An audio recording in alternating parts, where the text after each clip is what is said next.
বাংলাদেশের স্বীকৃত ব্যাটাররা যখন দল বেঁধে ফিরলেন ডাক মেরে, তখন দলের হয়ে সেরা ইনিংসটা খেললেন শরীফুল ইসলাম। টেস্টে ভারতের সর্বনিম্ন ৩৬ রান পার করার পর নিজেদের সর্বনিম্ন ৪৩ রানও পার করে ফেলে বাংলাদেশ, যদিও অল আউট হতে হয় মাত্র ৬৪ রানে, যেখানে সর্বোচ্চ ১৪ রান আসে শরীফুলের ব্যাট থেকে। স্বীকৃত ৭ ব্যাটারের পক্ষ থেকে আসে মোটে ২৫ রান, আর স্বীকৃত ৪ বোলার ব্যাট হাতে করেন ৩৬ রান।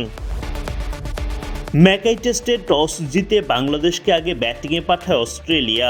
যথারীতি টাইগারদের হয়ে ইনিংস শুরু করতে আসেন সাদমান ইসলাম ও তানজিদ হাসান তামিম, কিন্তু প্রথম বলেই বাংলাদেশের জন্য দুঃস্বপ্ন হয়ে ওঠেন অজি বোলার মিচেল স্টার্কের বলে তালগোল পাকিয়ে ফেলেন সাদমান।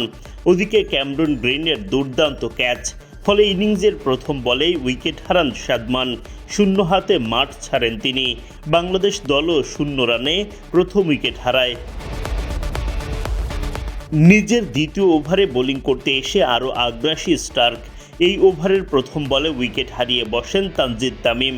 তিনি ক্যাচ দেন ওয়েবস্টারের হাতে। সাদমানের মতো তামিমও ০ হাতে মাঠ ছাড়েন।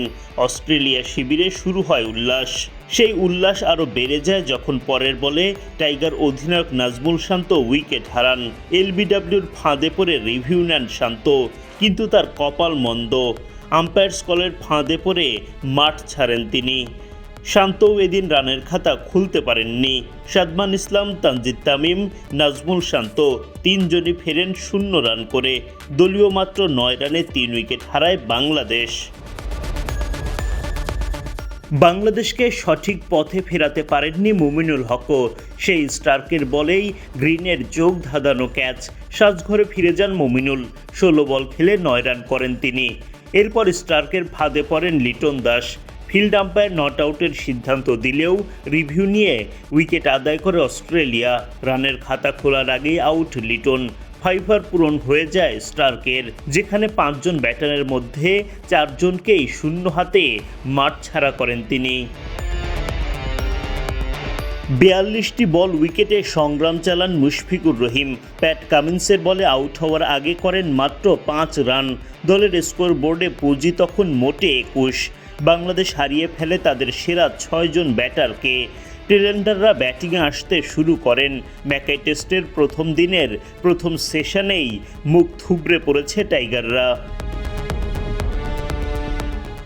এমন দুর্দিনে কোনো মতে টেস্ট ক্রিকেটের সর্বনিম্ন দলীয় সংগ্রহ ২৬ রান পার করে বাংলাদেশ। মুখ থুবড়ে পড়েন মেহেদী হাসান মিরাজ। প্যাট কামিন্সের বলে উইকেট হারান। ৫১ বলে ১১ রান করেন তিনি। ৩৬ রানে ৭ উইকেট হারায় বাংলাদেশ। ৩৬ বল উইকেটে টিকে থেকে হাসান মাহমুদ ফিরে যান ১০ রান করে।